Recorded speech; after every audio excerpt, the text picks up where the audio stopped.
नगर परिषद निवडणूक 2025 राष्ट्रवादी काँग्रेसच्या प्रचाराचा प्रभाग 5 मधून नारळ फोडून शुभारंभ. पुसद नगर परिषद निवडणुकीच्या पार्श्वभूमीवर आज राष्ट्रवादी काँग्रेस पक्षाने आपल्या प्रचार मोहिमेला औपचारिक सुरुवात केली. नगराध्यक्षपदासाठी पक्षाच्या अधिकृत उमेदवार म्हणून उभ्या असलेल्या सौ मोहिनीताई इंद्रनील नाईक यांच्या प्रचाराचा शुभारंभ पुसद विधानसभा मतदारसंघाचे लोकप्रिय आमदार तथा राज्यमंत्री श्री इंद्रनील मनोहरराव नाईक यांच्या हस्ते करण्यात आला. प्रभाग क्रमांक 5 मधील शहराची आई म्हणून ओळखले जाणारे माता महाकाली मंदिर तसेच गणपती मंदिर येथे पक्षाच्या सर्व अधिकृत उमेदवारांसह नारळ फोडून प्रचाराची विधिवत सुरुवात झाली. या कार्यक्रमाला पुसद शहरातील नागरिकांनी मोठ्या उत्साहाने हजेरी लावली.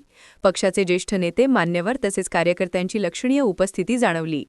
प्रचार शुभारंभानंतर सौ मोहिनीताई नाईक यांनी प्रभाग क्रमांक 5 व 6 मधील विविध भागांमध्ये प्रत्यक्ष भेटी देत नागरिकांशी संवाद साधला. घराघरात भेट देत नागरिकांच्या अडचणी, अपेक्षा आणि स्थानिक प्रश्न जाणून घेतले. या संवाद दौऱ्यात जनतेचा अपार प्रतिसाद मिळाल्याचे मोहिनीताई यांनी सांगितले. नागरिकांचा उत्साह, आपुलकी आणि भरभरून मिळणारा पाठिंबा पाहता मोहिनीताई यांनी आपला मनस्वी आनंद व्यक्त केला. जनतेने दाखवलेला विश्वास हीच आमच्या कामाची खरी ऊर्जा आहे, असे त्यांनी यावेळी सांगितले.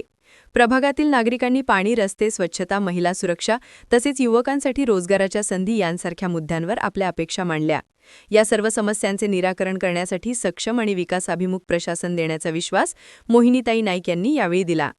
राज्यमंत्री श्री इंद्रनील नाईक यांनीही नगर परिषद निवडणुकीतील राष्ट्रवादी काँग्रेस पक्षाच्या विजयाबाबत आत्मविश्वास व्यक्त केला. पुसद शहराच्या सर्वांगीण विकासासाठी पक्षाकडे स्पष्ट दृष्टी आणि मजबूत योजना आहे. जनतेच्या आशीर्वादाने यंदाच्या निवडणुकीत राष्ट्रवादी काँग्रेसचा विजय निश्चित आहे, असे ते म्हणाले.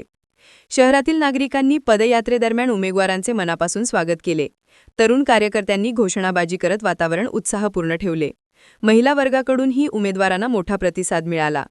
पुसद नगर परिषद निवडणुकीची रंगत दिवसेंदिवस वाढत असून आजच्या प्रचार शुभारंभानंतर राष्ट्रवादी काँग्रेस पक्षाने आपला टोन स्पष्ट केला आहे. शहराच्या विकासावर लक्ष केंद्रित केलेल्या या प्रचार मोहिमेमुळे स्थानिक राजकीय वातावरणात चैतन्य निर्माण झाले आहे. Bureau report, raw Bharat.